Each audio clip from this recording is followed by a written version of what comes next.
Hello मित्रांनो, आज मी तुम्हाला MCQ कसे सॉल्व करायचे, सोप्या पद्धतीने कसे सॉल्व करायचे ते मी इथं तुम्हाला सांगणार आहे.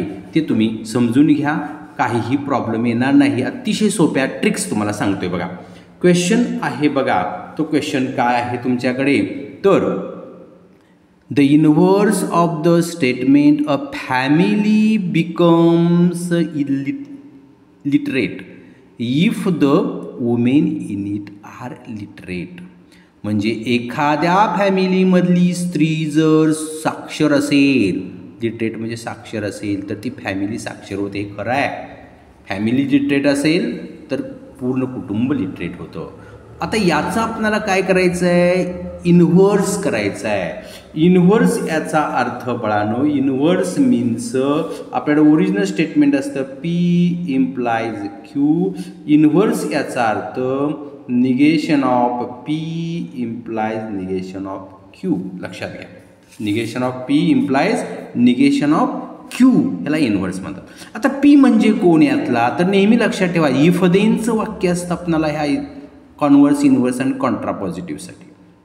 तर इफच्या नंतरचं जे सेंटेन्स आहे त्याला आपण इफ म्हणणार. इफ लक्षात घे, उलटं मुद्दाम सेंटेन्स उलटं दिलं आहे. नेहमी इफ पहिला असतं वाक्यामध्ये, नंतर देन असतं. पण इथं त्यांनी तुम्हाला फसवण्यासाठी इफमध्ये दिलेलं आहे. म्हणजे इफचं हे सेंटेन्स तुमचं पी असलं पाहिजे. आणि आपला कॉन्व्हर्स काय सांगतोय, इन्व्हर्स काय सांगतोय, तर निगेशन पी म्हणजे the women in it are not. Negation म्हणजे या सहाय्यकारी क्रियापदाच्या पुढे नॉट ठेवायचा.